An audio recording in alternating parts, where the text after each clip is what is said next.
So I actually want to start off with something that really shocked me when I was doing research about you. You never thought you wanted to start a business. You never thought of yourself as an entrepreneur. And I look at you and I'm like, wow, you're this incredible businesswoman running a multi-million dollar business, 100 employees, all these incredible products. Like, how did she not know this was the world that she was going to be in? It seems like it was made and set out for you. So tell me more about that because I'm just so curious. Yeah, that's a good question. Looking back now, it does seem like the exact right path for me, but at the time, I never would have thought that Primally Pure would have turned into what it is today. I grew up in a family of like school teachers and church workers. And so even at a young age, I actually did have a lot of entrepreneurial tendencies. I would I was like always peddling something, like making something and selling something, like always throughout my childhood. But as I grew up, that didn't seem like a realistic possibility to me. And so that was never like the trajectory that I thought my life would go towards. And when I started Primally Pure, it was really just out of my own passion for natural skincare products and this obsession that I had of making the best products with simple natural ingredients that I could. And my goal was just to make an extra $500 a month at the time because my husband had just started a farm and we had both quit our full-time jobs and we were like earning very little. And so I remember us talking and just saying like, okay, if I can make, $500 a month selling these products, like that'll really help out. And so that was my mindset when I went into all of this. Oh my gosh. And yeah, it's so interesting because you were so entrepreneurial as a kid, right? But like you didn't have the examples. You probably didn't know what was possible. So you didn't really go down that route, or it took you a few windy turns to get to where you are. But before you even started this passion of skincare and, doing it on the side, I want to talk about your life before because you graduated college and you had so many different jobs. And I think in your 20s, I definitely did this. I put so much pressure on myself to figure out what I want to do and is this the right career? And you really dabbled in so many things. So tell me more about life before Primal Pure was even an idea, because I'm sure there's a lot of learnings that came from that time in your life too. Yeah, absolutely. I majored in communications with a minor in creative writing. And so I loved communication. I loved writing. I liked marketing in a sense. And I worked for a magazine for a little while. I was writing for a magazine. I worked for Special Olympics, a nonprofit. My brother has Down syndrome. And so that's always been something that is near and dear to my heart. And he was really involved in Special Olympics. And so many other jobs as well. I was a lifeguard. I worked at Trader Joe's all throughout college. I had a job at Lululemon, like so many random things too. But the writing for the magazine and then the working at Special Olympics were two things that when I got both of those jobs, I thought like, okay, I could do this for the rest of my life. And I'm really thankful now that I had really bad bosses in both of those jobs. Like I liked the work itself, but I didn't love who I was working for. And I'm so glad because I could have easily ended up in either one of those positions, indefinitely if there hadn't been something that I didn't love about the jobs because I liked the work itself. And so I think everything that I did, I learned something from everything that I did. When I was writing for the magazine, I was actually interviewing, it was called Business Leader. I'm not sure if it's still around or not, but I was interviewing business people about their story and then writing articles about them. I got to interview Bernie Marcus, one of the Home Depot founders, the founder of Aflac. So not similar businesses to Primally Pure at all, but a lot of really prominent businesses. And I learned a lot from interviewing those founders and owners during that time. And I think everything that I did prepared me in like some way for starting Primally Pure. And I love that you're interviewing founders, and even if they weren't in your industry, there's so much that you can learn from them. And the one question I get all the time is like, Yasmin, what are a few things you've learned from these podcasts. So I'm curious for you, being a young woman interviewing these founders, were there any patterns you saw or any light bulbs that turned on for you when you'd meet these individuals? Yeah, I think one common thread that I noticed in all of them was just like the pride that they had when they were talking about their team and like their employees and how they treated their employees and just different things that they would do to create a really awesome company culture.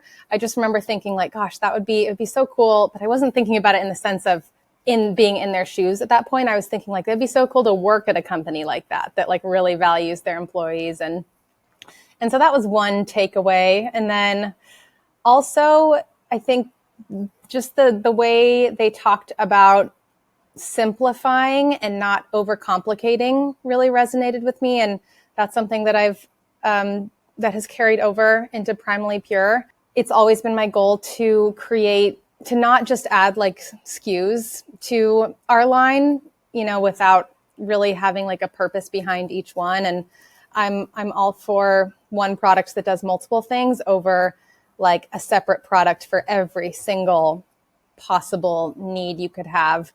I feel like it just kind of gets confusing and overcomplicated when you start to think about it that way. It's so true. And I love that you said meeting them, you realized how important it is to keep things simple and just to go for it. You've been doing that from day one in your business. And I think that's so important because I feel like a lot of people I talk to who want to start a company or even a big goal, it doesn't even have to be a company.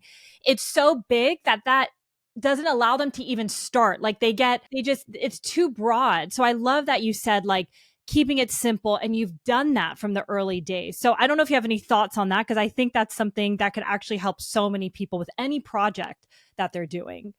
Yeah, for sure. I actually think that not having a really big, audacious goal, which I know that's the opposite of what a lot of people say you need, but I think not having that really allowed me to be excited about like every step forward and not just have this like looming thing over my head of, oh gosh, like I'm never going to get there. Or I think some people they expect to be where they see people, that are 10 years in at like 2 years into the business. And when that doesn't happen, they get discouraged and they give up. So I feel like that was kind of one thing. And now I have goals and I know what's possible. But in the beginning, I was just so fueled by passion that, giving up, it wasn't an option. And I wasn't intimidated by not being where I wanted to be because every step forward was exciting to me. And how did you not, because it seems like you really had blinders, which I think have served you so well, because so many of us can compare ourselves, like you said, to someone else's journey who might be 10 years ahead of you, which is a lot of time and effort, but they're still comparing themselves to that.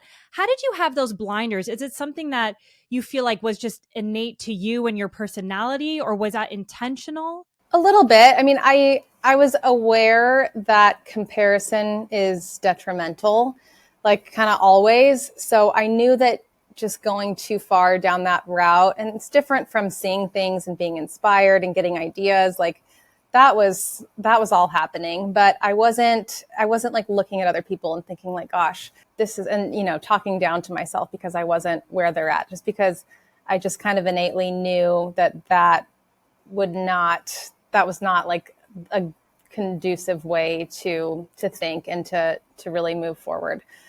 So there was some intentionality in not doing that for sure. Yeah, no, I love that. And, going back to, what you mentioned earlier on in this interview is that you and your husband kind of left your jobs to move on a farm. He was getting involved in a farm. Tell me more about that phase in your life, because it seems like, you had these jobs, you liked it, you didn't love your bosses, but everything seemed pretty stable. And it seems like this one move you did completely turned your life upside down. So I'm just curious around the motivation around the move and kind of what your life looked like at that time, because it was so different. Yeah, it was very different. So we both grew up in California. We got married. We moved to Arizona because we wanted to just be in a new area, try something new. And he was working as a high school teacher, and I was working initially at Lululemon and then at the Special Olympics in Arizona. And meanwhile, like right around the time we got married, he had started this farm called Primal Pastures with his dad and brothers, the regenerative farm. And that too was very much a hobby in the beginning, but it was picking up steam. People were wanting more than they could offer at the time. Like the demand was there.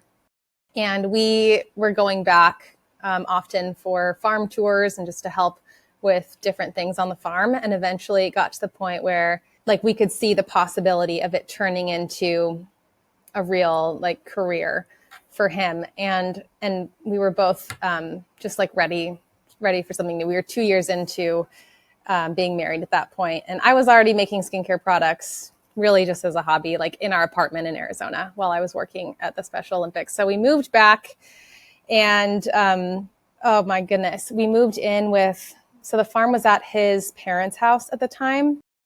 And they were renting a house, a 1,700 square foot house out in the country in Temecula.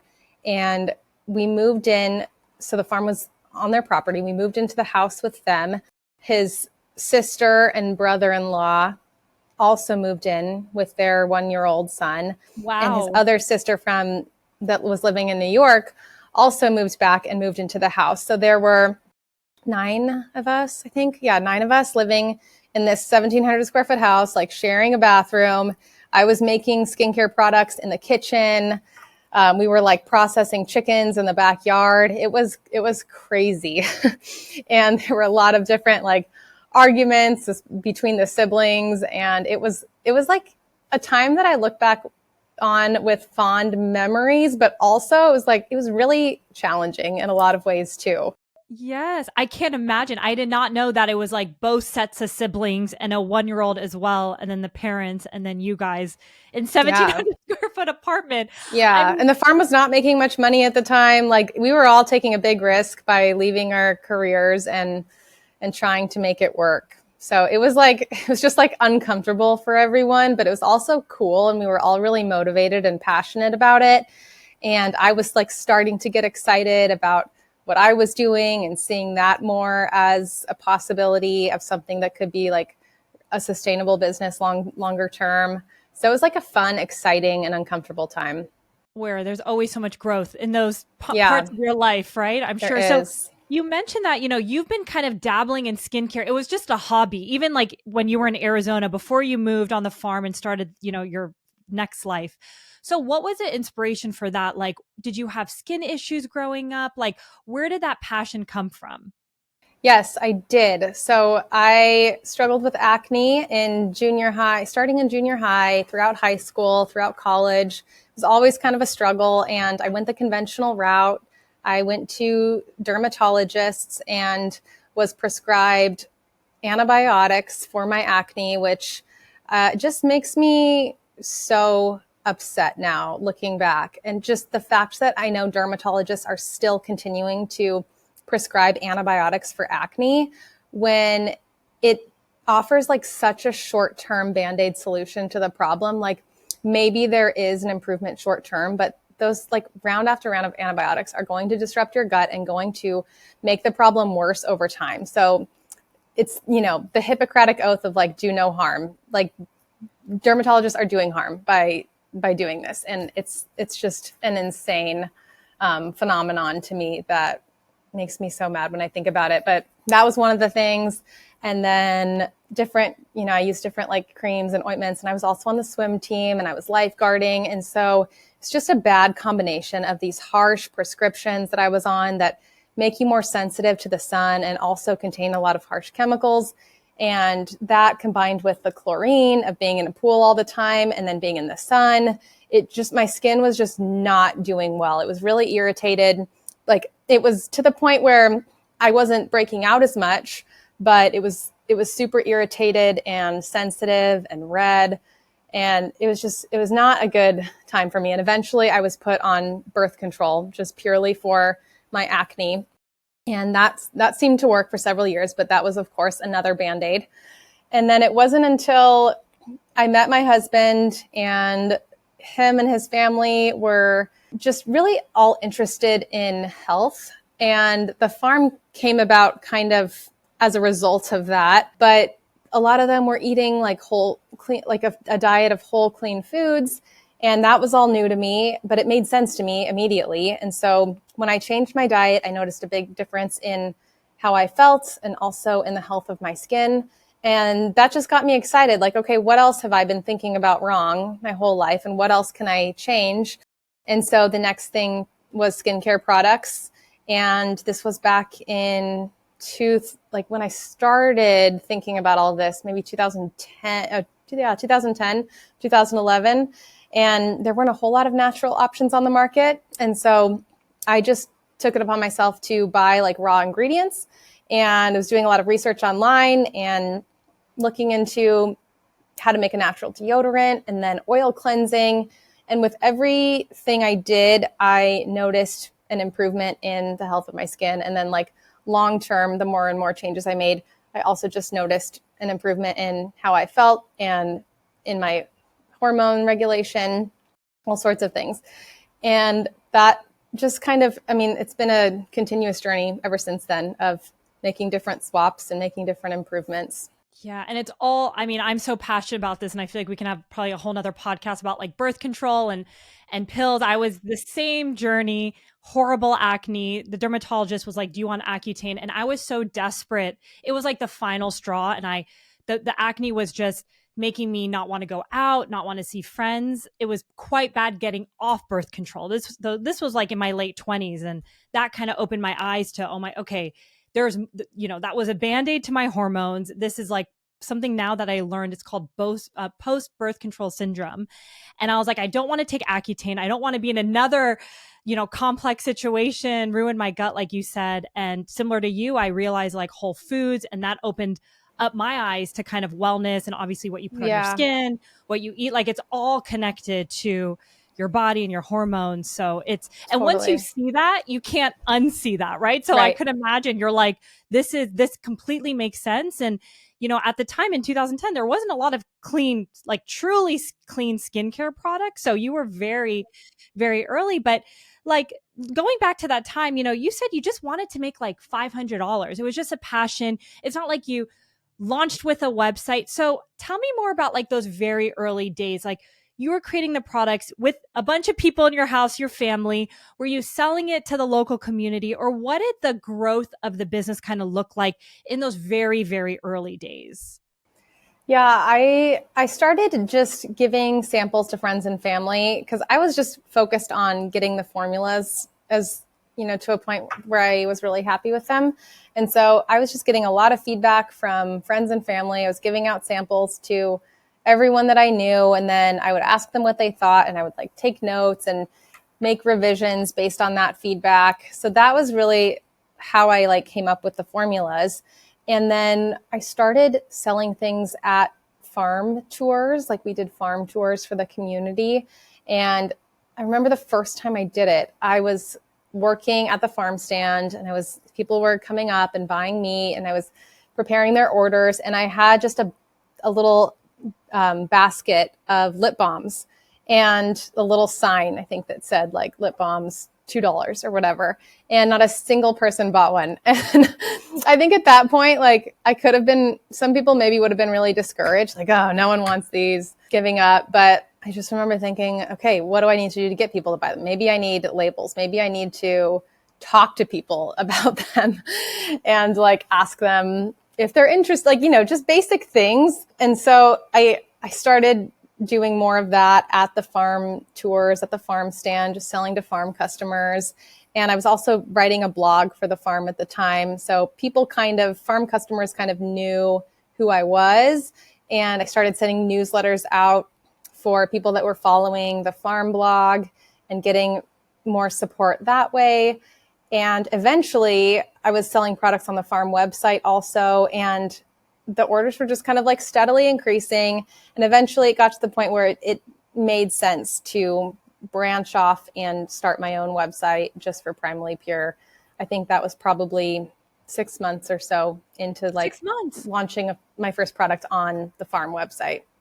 And still like very, very low order volume, but it was a lot for me at the time. It was enough for me to think, okay, like people are liking this. This is going somewhere. And another thing I'll say about just my mindset, I don't feel like I have any special capabilities that any other person doesn't have when it comes to being a business owner, being an entrepreneur. But I was willing to work really hard. I was really passionate. And I think those two things will take you really, really far. Just having passion for what you're doing is so crucial, because when things get hard, and they do, there's so many ups and downs in owning a business.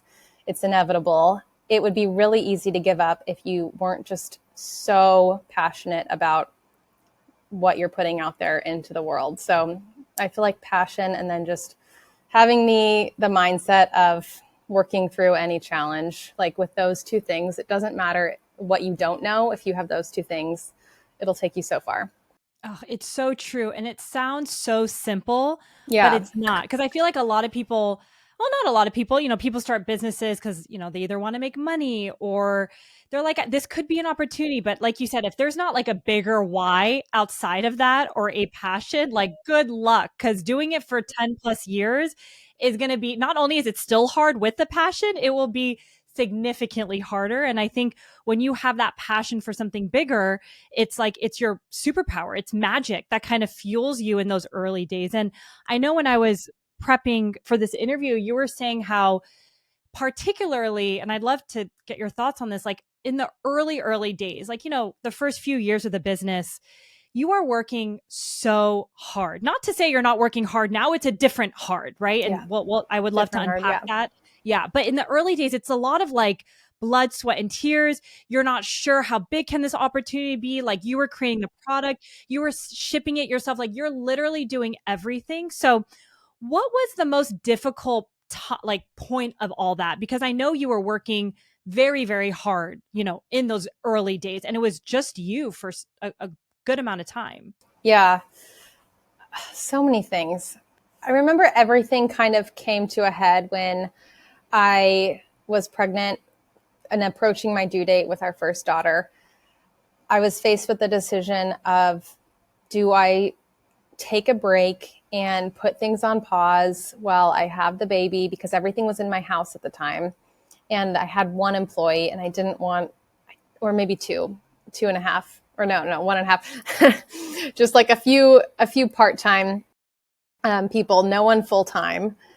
And I was like, do I just take a break just to have some peace, like in my home, and enjoy my maternity leave? Or do I take a leap of faith and hire someone on full time, move the business out of my home into its own office and warehouse space, and just like pray that it all works? Because I was also operating at the time from this idea of like, I'm the only one that can do X, Y, and Z. Like, no one can do these things. Like, no one's going to have the same attention to detail as I would with making the products and with marketing and responding to customers, like things that now I don't even hardly think about.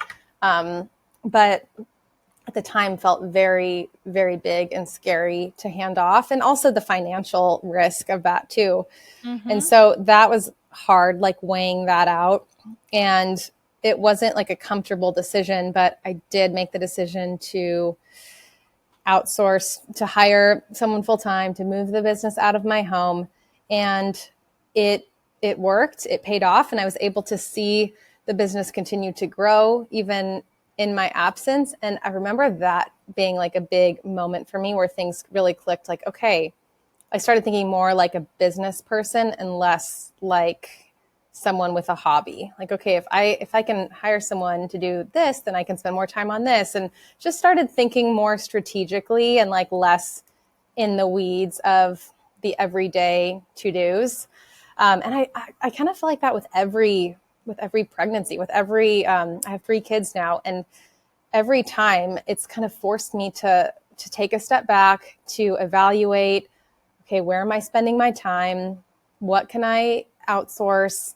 What can what can someone take off my plate? What can I devote more time to that's going to have a bigger impact on the business?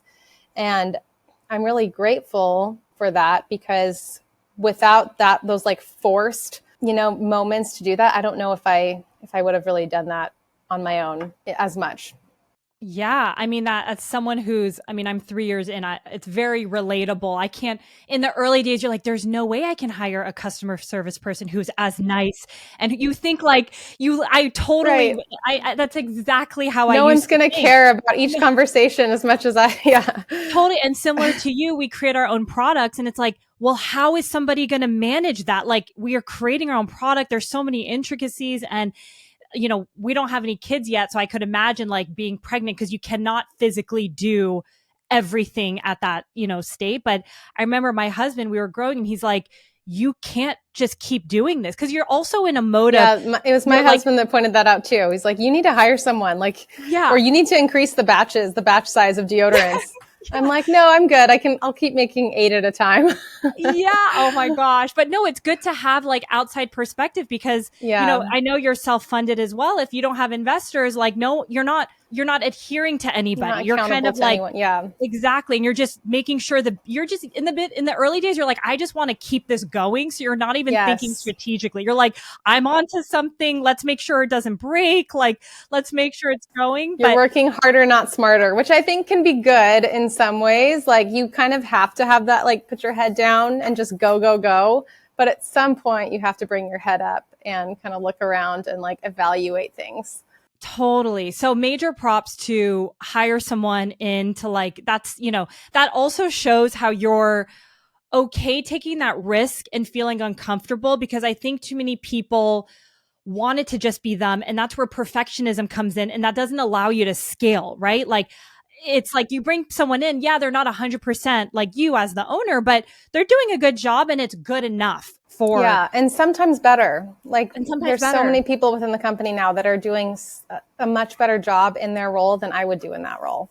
Yeah, I love that. And is this true? Like there was a story where, you were thinking about, okay, do I pause this with my first child or do I bring someone on? And was it your pastor's wife? How did you even recruit that person? Because finding someone who's able to navigate and multitask, especially in the early days, is very hard. And finding someone is like, that's like a special sauce as well. So was it her? And how did you feel comfortable about that, hiring her on?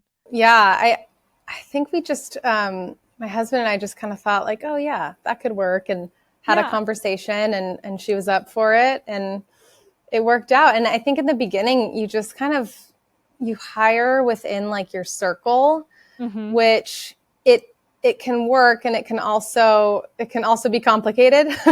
So we yeah, and now we still do some of that, but we also use agencies to hire, and we actually have a recruiter on our team now that solely focuses on hiring and on outreach to people that we specifically like seek out for different roles. But yeah, I think in the beginning, like you kind of just look within your circle, and thankfully that worked out for that time. Yeah. And, as someone who, because I also hear this a lot, it's like, I didn't study business or I need to go to grad school to start a company. Like, you're someone who wasn't a finance major, you didn't study business, and you're clearly started this company that was gaining a lot of traction. How have you kind of educated yourself as the business has continued to grow? Like, were there certain workshops, books, podcasts that has helped you kind of level up as a business owner throughout the way? Yeah, there have been. There was a time period where all of a sudden, when I was kind of describing like after my first baby, I started to think more like a business person. And at that point, I was like all in on that. I was like, okay, listening to every business podcast, reading every business book. And I just kind of had this, several year journey of learning as much as I could. I read Good to Great, which I think is one of the best business books. It's like super thick and really detailed, but learned so much from that. I joined a mastermind that was really helpful, and just connecting with other women that were not doing the same thing, but doing something similar helped me to feel more supported and understood, because it can be so lonely and isolating being an entrepreneur sometimes, especially like as a mom and as an entrepreneur. It's you don't always feel like understood and known by other moms that aren't entrepreneurs also. And so as I've gone along in my career, it's been really helpful just to connect with other women entrepreneurs, other mom entrepreneurs. And I'm not like as much immersed in like learning all the ins and outs of business anymore, but I learned enough like during that 3-year whatever period that I was kind of all in on that to know like the major things about operating a business. And I'm not the CEO anymore. I'm in more of a founder role, so I don't need to be like as in the weeds of the business components of my company, but I'm involved in a lot still, and I have the knowledge that I need for the areas that I am involved in. And then we have a great CEO who handles the rest. And I know I'm fast forwarding a little bit, but I can't help but ask, but you were still the CEO for such a long time. So at what point did you realize, okay, I think it's time to bring someone, because that also is a really big decision. Even it's as important as that first person you took a risk on when you had your first baby. So when did that happen? And what was the reasoning behind you bringing somebody in? Yeah, I'm so thankful for how that came to be because so in the beginning, my husband was helping me with some of the insurance, like payroll, just stuff that I had no interest in any of that. Like it sucked the life I out of know. me. I Literally do sucks the it. I'm life like, out of I me. can't. It's so bad. Administrative stuff. Yeah. Yes, yes. But he was pretty involved. I mean, heavily involved in the farm stuff at the time, and they had just started another company, and so it was just too much. Like all within our household, it was too much, and so we were thinking, okay, who can we bring on to help with some of these things? And we thought of his good friend who he played basketball with in college, who had a business at the time, and we just thought, okay, let's just see if he wants to help with these things that Jeff, that my husband, had been doing, but didn't really have the capacity for anymore. And so we talked to him, and he was like, yeah, sure, like no problem, I'll help you guys with some of this stuff. So it was very like low key in the beginning. He was flying. He lives in Arizona. He was flying out like once a month Okay. and just helping with like big picture stuff, some admin stuff, some operations things, but not a whole lot in the beginning. And then as the company grew, I could see like he was getting more excited about the growth. I was obviously like really excited, but also starting to feel like overwhelmed again, even though I was having some help. The business was growing, so I continually needed like more and more help and support.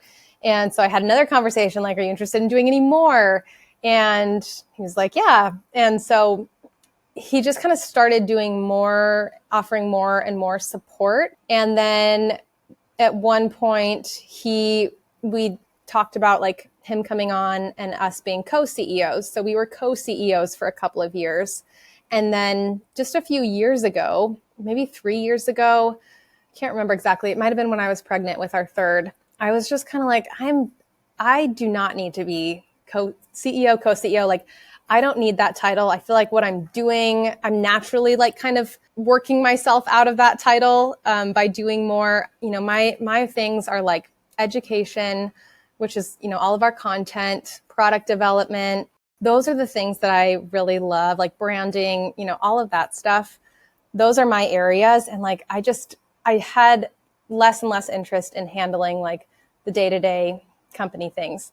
And so I was like, what do you think about being CEO, like the CEO, and I'll just slide more into a founder role.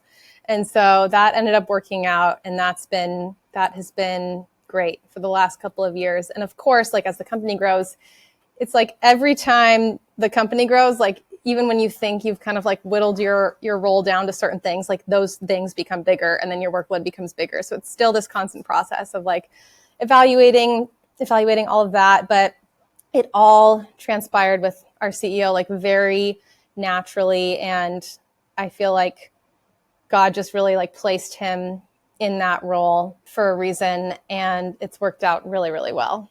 That's huge. And I love the fact that it was organic, that you worked with him, you understood the working relationship, you worked on smaller projects, and it slowly increased versus bringing someone in that you might not necessarily know full time. Like that seems like a bigger risk for, Yeah. your business. So I Yeah. love that I'm very organic growth. thankful that it happened that way because I can only imagine that it would be it would be more scary just bringing someone into such a big role and going from 0 to 100 rather than that like slower transition. I know that's not normally the case, but I'm thankful that's how it worked out.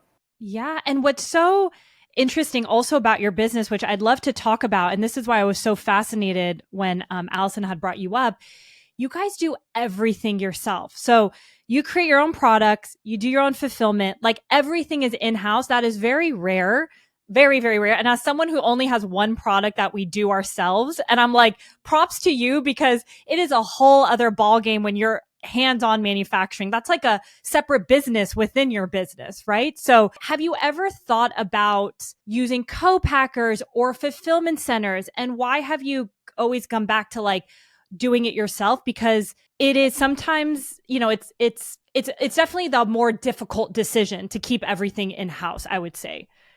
Yeah, I think yes, that is probably true, and that's how most people would think about it. But for me, having started doing everything myself, like I was making every product myself, and so it felt really scary, the Yeah. idea of outsourcing anything versus like, Mhm. okay, I can talk to someone and work with someone and train them on how to make these products. And because we didn't, you know, it was like our growth was like slower in the beginning. We were able to invest in, I was able to invest in like working really closely with our team of skincare chefs is what we Oh, call I them. love that. And yeah, and like training people and being really hands-on with them. And also having a good grasp on like ingredients that come in and being able to evaluate them and determine if there was anything wrong that we would need to send back. And just having that control over everything felt really comfortable for me. And eventually, you know, as we've grown, like there's definitely challenges. Like it's more work doing everything in house For for sure. sure. It's more to manage, but it's also really satisfying, and we can guarantee like that our products are made and shipped within a certain amount of time. It helps with like the freshness of the product. And and yeah, it's just kind of like we've always done it, and so that's what has worked, and that's what we've gone with.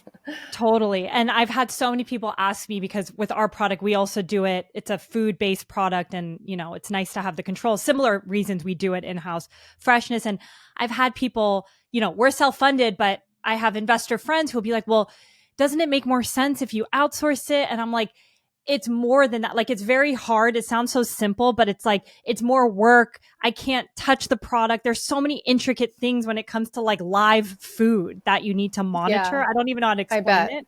Yeah. Yeah. So I'm like, I would just rather keep it in house. So when I learned more about, you know, how you were able to scale, keeping that in house, I'm like, that's exactly how I've always envisioned it. And a lot of people don't do that. So it's just cool to be able to kind of control your products. And I love it that you Especially said, when, like you were kind of alluding to, when a product requires, when the process is more involved, it's like it's really just nice to be able to know exactly if that process is being followed to a T, because it impacts the final product. And I will say we are starting to explore outsourcing a few of our products that are less involved. So just to be transparent with that, that's something that we're exploring, but just kind of very slowly and cautiously, and keeping those like really more involved products with more involved processes under our roof.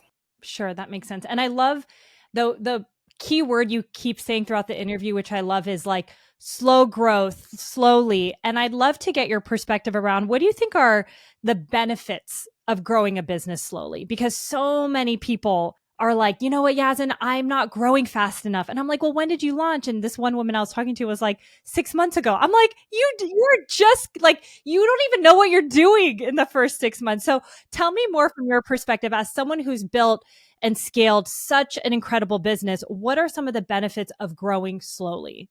Yeah, I think there's just less risk of like crashing and burning, similar to what you just described. Like I know people that have started businesses and then been really frustrated like a couple months or a year or 2 years in because they're not where they want to be. And it's uncomfortable. Like I was talking about earlier too, it's hard. Like there's so many things, there's so many challenges to figure out in the beginning. It's not, I didn't take a paycheck for a very long time. Like not only is the process of starting the business and growing the business uncomfortable, but it's uncomfortable living with like very little means. And I don't think a lot of people are willing to do that. But I think if you can, the payoff is going to be so much greater, because I know that if I were to have like a board and investors and people that I had to like report to and answer to, it just would not be as fun for me. And I can make decisions based on like what is best for my company, what's best for the customers, what's fun and exciting for the team. Like I'm not like reporting to anyone or answering to anyone. And so it just kind of keeps things really fun and exciting, and less pressure, I think, now. For sure. Yeah, it's so funny. I've had people be like, whenever we have, well, when we launched our first product a few years ago, they're like, are you going to throw this big launch and do a launch party? And I'm like, no, we're just like, it was very just scrappy. You know, it was like, let's just sell it. Let's just put it out there. Let's see. Like, I love what you said early on when you were making your lip balms, how you put it on the table and you realized, oh, no one's buying it. Like I have to talk to them, or you had to figure out another way. I've had so many founders come on the podcast who've said, you know, I threw up my website thinking people were just going to buy. And I was like, oh, we didn't get one sale. Right. So there's just, you know, so many things to learn when you're just launching in those early days, that I love that slow growth of it. And what you said really resonates, of like, it's less pressure for you. You know, it's kind of fun. You're like more of a detective and you're more curious. Okay, like, what are people going to think? Did they like that email? Or how is the product opening? What are people's experiences? Like the little details that matter, and nailing that. And you're just responding to that. You're not, there's no like outside influences. You're just, it's like this journey of like you and your customer base just figuring things out. I love that. And that takes me to my next question. You know, you guys have so many SKUs. And I think in the first few years, you went from, and correct me if I'm wrong, I think the first 3 years you ended up having 30 products at the end of maybe the last third year. That's quite a bit. Right. Yeah. So how have you navigated exploring new products? Has it been listening to your customers? Because I'm sure it also was an organic growth the way you approached it. Because 30 is quite a bit too. Yeah. And some of them are like different scent profiles of the same product. Yeah. So yeah, that makes it easier. But in the beginning, it was really just me evaluating, okay, what products have I not swapped out for cleaner alternatives yet? It's really just like, what products do I want? And then making those, which is easy. So fun. Yeah. And fun. Yeah.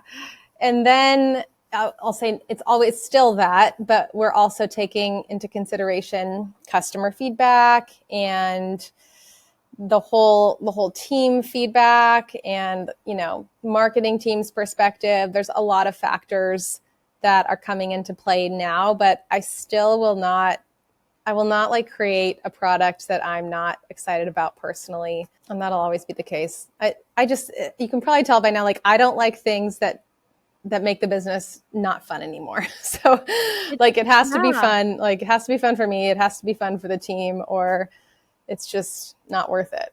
I totally agree. And also having your peace of mind is like the number one thing, you know, like, right. That's like a part of sustainable growth too. I love like that. Your sanity. Totally. Cause it's like, we can all grow more than we're doing. And sometimes I'm like, you know what, Yasmin, you have the peace of mind, you're having fun, and that's great. And that's what's going to, like you said, keep the longevity. Cause I'm like, I'm not going anywhere anytime soon. I see women like you doing it for 10 plus years. So I have to remind myself, because I used to be just very driven by growth and what's the next thing. And I'm like, you know what? This is actually, by year 3, you're like, I'll be exhausted and dead if this is like how I'm like, I need to change my psychology and how I approach stuff. So I love hearing that, because now I'm like, peace of mind. Like, do we want to grow the team? Is it the right person? Are we all having fun together? Like, that's like the number one priority. So I love to hear that. No, that's so true. And I remember in the beginning seeing other companies that we were kind of at a similar place with, and just sometimes seeing them like skyrocket. Like, okay, suddenly they're launching in Target or Sephora, and they've grown by like 200,000 followers in the last year. And it would be easy to be like, oh man, like to feel discouraged by that. But now it's like I see that like we are surpassing some of those same companies. And it's like, I can only imagine just the stress of doing too much too soon and then kind of things just starting to crumble. And that's not always the case, but it oftentimes is.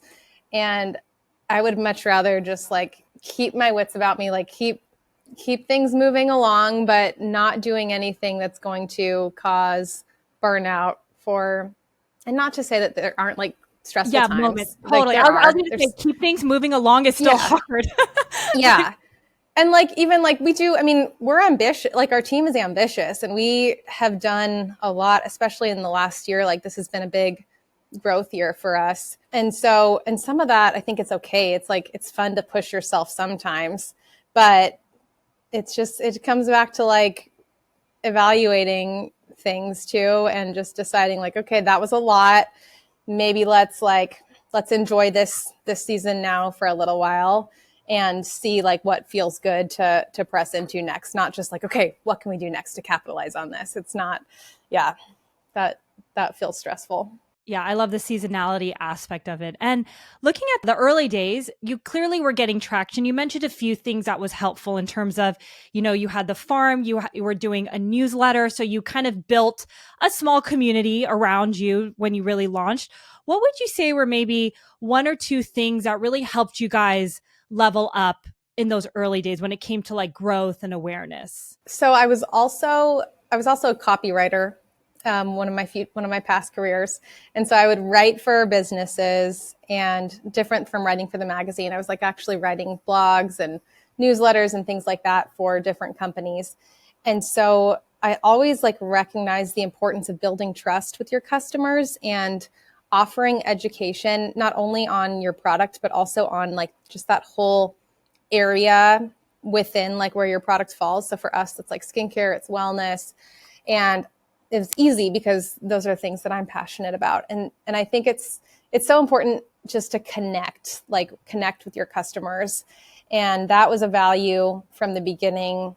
And that's still a value. I think that helped us from day one, just like offering value and support to the customer outside of just selling a product. And then just not being scared to reach out to people. I did a lot of outreach in the beginning. I put myself out there in different ways, attended different events, sent my products to different influencers, which was a lot easier back then because people were more willing to post about something for free. And now it's not the case anymore as much. I wasn't like scared to look dumb or scared to fail. I think that can be another thing that holds people back in the beginning. Like they're nervous to maybe look like they're trying too hard with their company or their product. And I don't think they're nervous really about the general public, but it's more so, it's kind of scary when you launch something. And I think the thing that freaks people out is like, what are my friends and family going to think? Like, what are these other people? Wow. What are these people that I know going to think about this like new thing that I'm doing? And are they going to think I'm dumb? Are they going to like make fun of me? And you really just have to like put that aside. You cannot think about that at all. And I'm sure I would love to say like, oh, no one's going to think about you that way. But like probably some people will. But are those the people that like you really want in your life? No. And so I think that fear, I had a little bit of that, but not enough to stop me from putting myself out there, putting my products out there.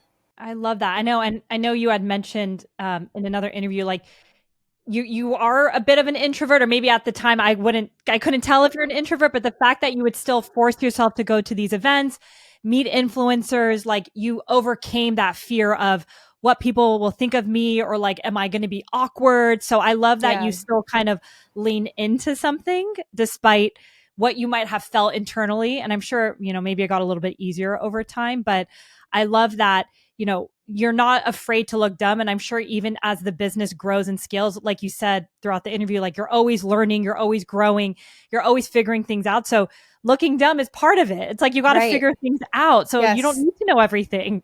Yeah. I think you have to be willing to fail, you have to be okay with letting other people watch you fail. if you want to be a successful entrepreneur. You're always like, there will be failures in some way, and they're more public when you're doing Yeah. things like publicly for the world to see. Sure. And you just have to go into it knowing that that's the case and be okay with that. Yeah, it's funny. We're not so big. So when we mess up, I'm like, phew, thank God we're still like quote unquote small. But I think about, when you're bigger. So is there like a story like or a failure? Oh, you're so sweet. You're so sweet. But is there any like challenge or failure that you've come across, being a larger brand that you're like, okay, that's something that I learned from, or anything recent that you've come across? Yeah, I'm trying to think of like brand things. I mean, personally, I feel like there's still a lot. Like we're starting this podcast that I told you about, and it's not live yet, but after every episode, I'm like, oh, I could have said this different. I could have asked this question instead of that one. And so I feel like there's all those like mini failures built into what I'm doing now, and hopefully not anything massive. But yeah, on a personal level, I feel like I have a lot of little failures all the time. And it's just so important to give yourself grace and just keep going and keep improving, and know that probably lots of other people in a similar position to you are feeling the same way. And you just can't let that discourage you. The podcast thing though is real. And as someone who's been doing it weekly for like 4 years, which is wild, it doesn't seem like that long. That is wild. I still will get like that. I mean, in the early days, you're more in your head, like, oh man, I messed up, or I don't feel like the interview was like the right energy. But then what I realized, sometimes the interviews that I thought weren't good, I would hear from people and they would be like, that was my favorite interview. And I'm like, wow. So I can't tell you, Bethany, how many times that happens.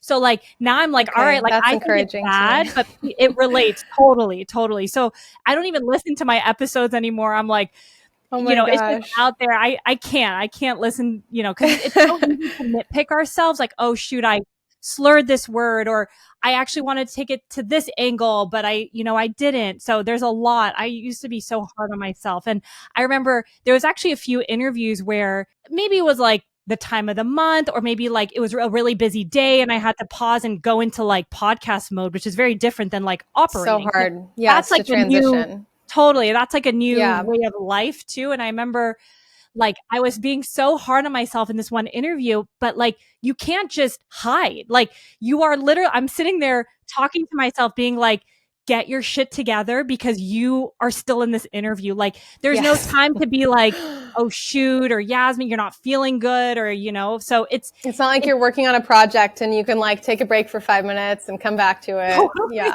Totally. So I've had some of those where you just push through and I'm like, oh man, I don't know if I can publish that, but people don't even know. Like my team once was like, I didn't even know you had like that going on that day. I'm like, really? So people don't realize. It is amazing. Yeah. How much of it can be in our heads versus something that other people notice. Totally. So yeah. And like putting yourself out there with a podcast can feel very vulnerable. I mean, it's like a business. Like it just feels, you're like, I feel naked. People are like seeing you in this different light. So I totally understand. It feels so new. Yeah. But it's so exciting. I always tell people like starting a podcast is just so fun. I'm sure, you're meeting a bunch of people, you're adding value, which is a core thesis of your company. So it's just like another element of content. Exactly. Yeah. And I'm sure you will. So no, I'm so pumped and so excited for it. And, one question I'd love to end with, it seems like you're a pretty thoughtful, intentional, balanced person. Do you have any, I hate this question, but I'm just curious, like any morning routines, or it could even be weekly routines or anything that you feel kind of keeps you grounded? Because as someone who has 3 kids, running a podcast, running a business, like I know life is not simple for you. So, but you do seem quite grounded. So are there any things that you do in your day-to-day that kind of help you contain yourself? Thank you. No, I know exactly what you mean. and yes, it is like a question that gets asked a lot, but it's fun to talk about and learn from what other people are doing. So I always love it when I hear people answer this question in interviews. I used to have a very regimented routine of, I have to do these things every morning or else I'm going to be off that day. And it kind of works until like life happens, and you can't like live life in a way to where if you like can't get to something, then everything just falls apart. Like that's not a sustainable or fun way to live. And so now I just have things, I have like tools in my toolbox, and I'll pull them out depending on a lot of different factors, depending on how much time I have, depending on what kind of a morning my kids are having. So no day ever looks exactly the same, but I'll talk about like some of the things that I will utilize to feel like more grounded. I would say something that is like definitely a non-negotiable is getting outside and just standing in the sun, even for like 1 or 2 minutes, but like standing barefoot in the grass in my backyard and like closing my eyes and like looking up at the sun in the morning. Just those couple of minutes of doing that, even if I don't have time for anything else, helps me to feel more energized. It helps me to feel more grounded, just with the benefits of actually grounding. And just those like moments to kind of gather myself make such a big impact. But some of the things that I'll do if I have more time is I'll take a walk. I'll usually walk every day, just whenever I can fit it in. Like this morning, I didn't get a chance. I'm going to do a walk this afternoon, this evening when I get home. But love walking, like walking at a fast pace for 40 minutes or so. And then a lot of times I'll either listen to a podcast on airplane mode, or I'll just think, pray. But I'm big on walks. I have an infrared sauna that I love to use when I have time. That is such a like therapeutic tool. And that was the first big health investment that my husband and I made. There's just so many benefits for infrared sauna use. So I love the infrared sauna for relaxation and just all of the health benefits of that. We also just this last year invested in a hard shell hyperbaric chamber. So that is like, that's a bigger time commitment and that's harder to get to, but oh my goodness, when I can do that, just like how it floods your body with oxygen, it's incredible. It feels so good. I love getting facials at our spa. Yes, I need to come. Yes. Yeah, you do. I didn't realize you were so close, but yeah, you should come for a visit. We have 2 holistic estheticians that do gua sha, buccal massage, facial cupping, and that just feels so good. We don't realize how much tension that we hold in our face, and having that like massaged out helps to relieve that tension and break up stagnation. And it's great for supporting healthy aging, but it also just feels really good and therapeutic. So I love doing that. A cold plunge. That's still something I'm getting used to, but I can't do the cold plunge. It's hard. I do feel good after I do it, but I have to do it after the sauna or else sure. It's a no-go. Yeah. So red light, I have a red light therapy device that I love to use. So I'll just kind of like utilize different ones depending on what makes sense that day. But I would say like the best like rejuvenating practices and the easiest to incorporate are the free ones, like standing outside barefoot, getting sunlight in the morning, going on walks, like so basic, but really powerful. I swear by that. My husband has been telling me for years, he's like, you got to wake up and like reset your circadian rhythm, go in the sun. And for so long, especially in the early days of B, I would just like get up and work. And I'm like, that is just, it's not healthy. Good. Yeah. You don't feel good. And I was like, all right, I got to change something. I'm always reevaluating my life. And even like you said, the simplest thing of stepping outside, even for a minute, like it truly makes a minute. Yeah. Anyone can do that. Yeah. And like a quick walk up and down the street, like I would never do. I'm like, I don't have time. I got to do this email. But now I'm like, no, it genuinely makes me feel calmer and I'm a better person when it comes to work. So yes, I love it is so easy in the beginning just to like power through, but you can be so much more effective when you take those moments to reset. Yes. I'm learning all that and taking breaks. It's like a new concept. I'm like, it's life changing. Yes, it just allows you to keep going. So, oh my gosh. Well, totally. Bethany, this was so much fun. I love talking to you. So inspired by everything you've built, how you've built the business. And this was just so much fun for me. So thank you for joining us. Thank you so much. It's really sweet. It was fun chatting with you.